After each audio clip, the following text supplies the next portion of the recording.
26শে জুলাই 2003 থেকে 26শে জুলাই 2012 ইস্টবেঙ্গলের আসিয়ান জয়ের 10ম বর্ষে পদার্পণ।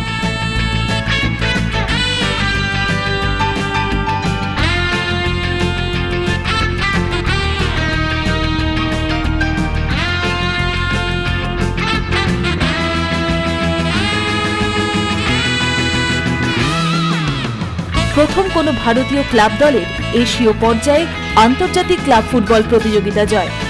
শুধু আবেগ আর আবেগ। তাই এশীয় পর্যায়ে নয়, বলা যায় আন্তর্জাতিক ট্রফি জয়।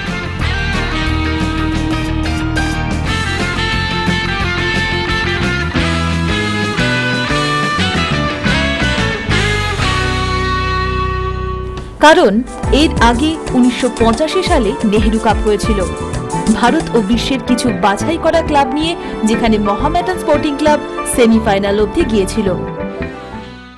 তারপর বাইচুং, সুলে মুসা, দেবজিৎ, সন্দীপ নন্দী, ষষ্ঠীদুলেদের এই স্বপ্নের জয়। ইন্দোনেশিয়ার জাকার্তায় এলজি আসিয়ান কাপ জয় নিঃসন্দেহে এক নজিরবিহীন ঘটনা।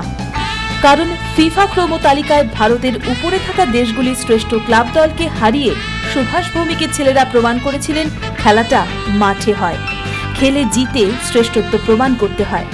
মাঠে নামার মুহূর্তে সবাই সমান, সেখানে ফিফা তালিকার হিসেব মেলে না সবসময়।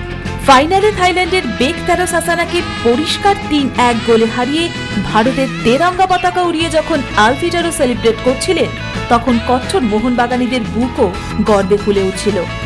তারপর ইস্টবেঙ্গল আর কখনো ভারতের বাইরে কোনো টুর্নামেন্ট খেলেনি।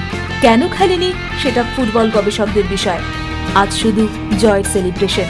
ইস্টবেঙ্গলের গর্বের আসিয়ান জয়। লেখা থাক জয়গাথায়, আজও অম্লান ইস্টবেঙ্গলের রেকর্ড। Bureau report, football.com।